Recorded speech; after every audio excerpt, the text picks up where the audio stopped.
Now I'm sure 99% of you are using the world's best-selling drug, which is simply coffee.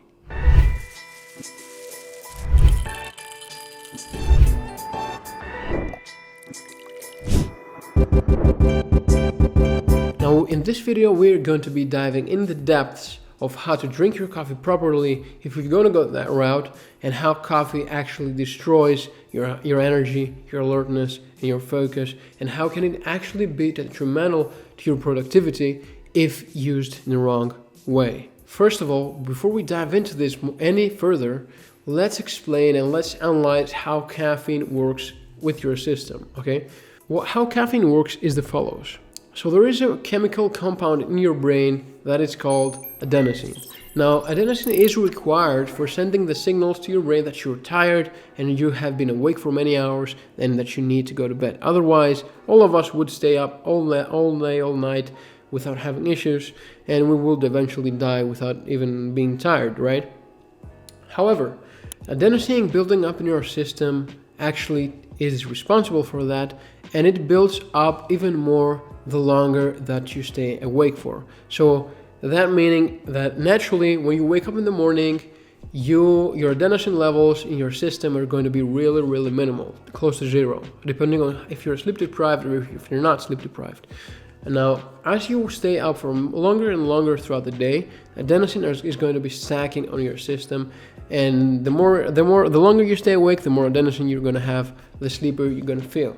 Now, you have certain adenosine receptors in your brain which look like this, for example, and you have the adenosine which binds to those receptors and make you feel tired.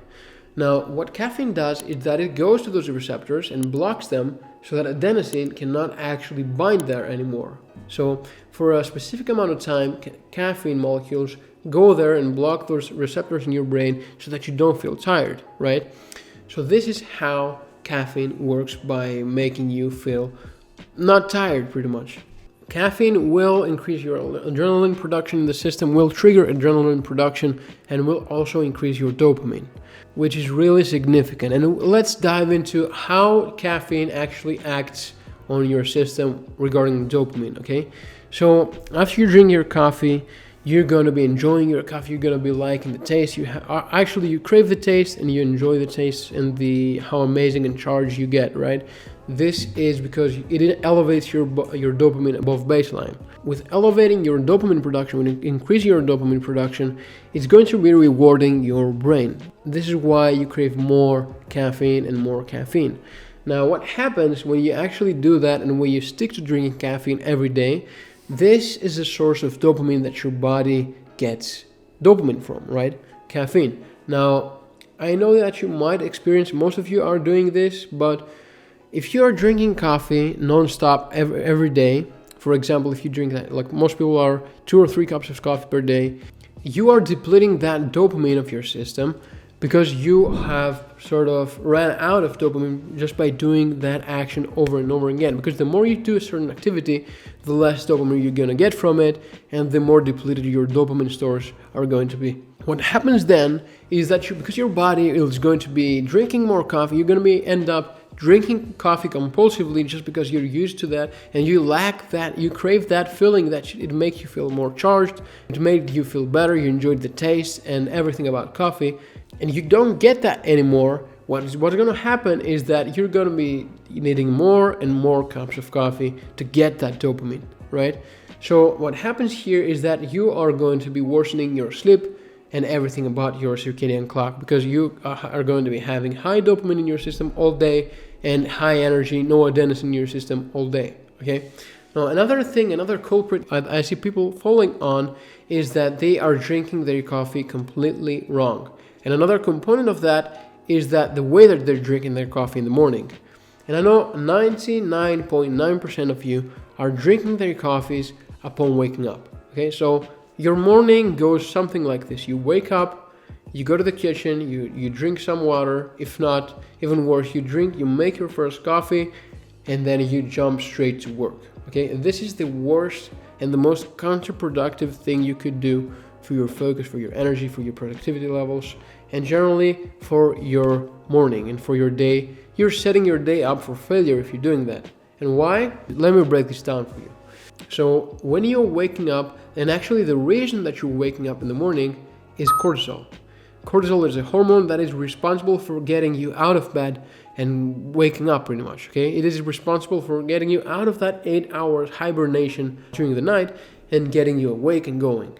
Now, there are many different ways in which you can actually wedge into that cortisol spike, and this is by also viewing sunlight. I'm going to be referring about sunlight. I'm going to be talking about sunlight all the time here. So sunlight in your eyes equals to more cortisol, okay? And more cortisol is more energy, more natural energy. Your body's cortisol production is going to reach the peak at around 90 minutes after you wake up in the morning. That means that after 90 minutes, your cortisol production is going to hit a level, and then it is going to slowly start to decline.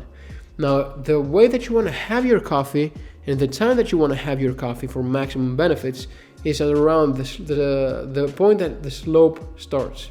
So the point that your natural cortisol production starts hitting the decline. This is when you want to have your coffee. This is when you are going to be keeping that energy level stable. So it's your energy levels within the first hour of wake and the first 1.5 hour of wake are going to be rising, and then you want to use coffee in order to maintain those energy levels, okay? So keep the baseline.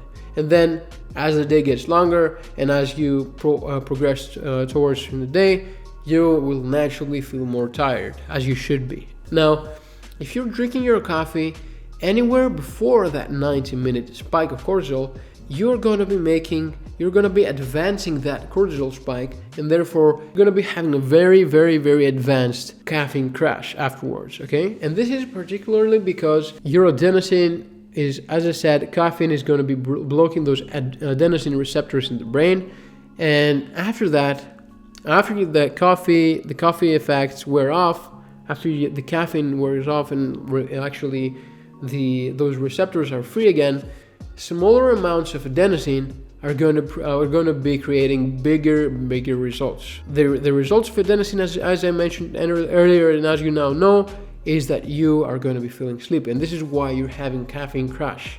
So if you're doing that with your coffee, if you're drinking it before 90 minutes of waking up, you're going to be making that even worse. You want to time your caffeine right if you want to drink caffeine and actually get the benefits. Also, you definitely don't want to deplete your dopamine stores by drinking coffee. So the best way for you to do this is become an intermittent caffeine user. So that means either go 1 week on, 1 week off, 2 weeks on, 1 week off. Find a way in which you can sustain caffeine, or maybe use it in your hard days. But the way I do it, and the way that I suggest people to do it, is to go 3 or 2 weeks on caffeine and then take a week off, okay? You can either take 1 month on, 1 month off.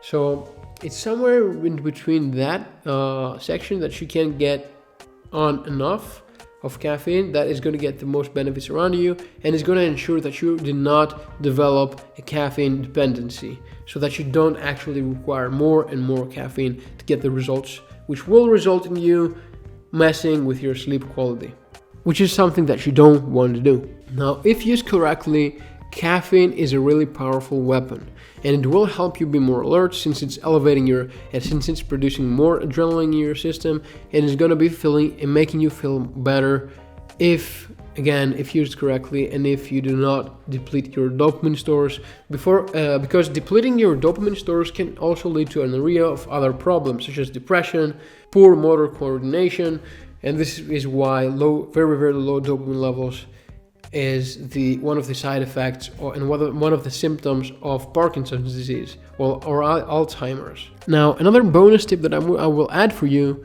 for most people, drinking caffeine is good, makes them feel energetic, but the side effect is that jittery feeling that they get, the anxiety kind of feeling that they get. So in order to combat that, besides drinking your coffee 90 minutes after waking up, which is something that should be a non-negotiable for you, you can also add 200 milligrams of L-theanine in your coffee. That tastes kind of sweet, and it's kind of like a sugar or a sweetener, but because it's an amino acid that is responsible for making you feel less stressed and relieving anxiety is going to be acting as a jittery removal. So it's going to be removing all the jittery feelings and the jitters you get from the coffee, and only going to be allowing you to take the benefits from the coffee, the energy, without the jittery feeling. So these were the tips about how to optimize your caffeine. This is why caffeine can be such a dangerous but powerful weapon, and this is why dangerous can destroy your energy and productivity if not used correctly. So make sure you act accordingly, make sure you take those tips, extract the value, and know how to implement your caffeine consumption in your day-to-day lives strategically, and therefore get the maximum benefits you can get out of caffeine. Okay, so it was really nice speaking to you once again. It's really nice that I'm seeing you come back to my channel, or if you're a new viewer to my channel, make sure you're subscribed to the channel so that you don't miss the next videos that are going to be probably giving you some extra value to further optimize your mind and body and achieve that peak mental performance. Other than that, there's nothing else that I have to say to you today. I really cannot wait to see you in the next video. Peace, guys.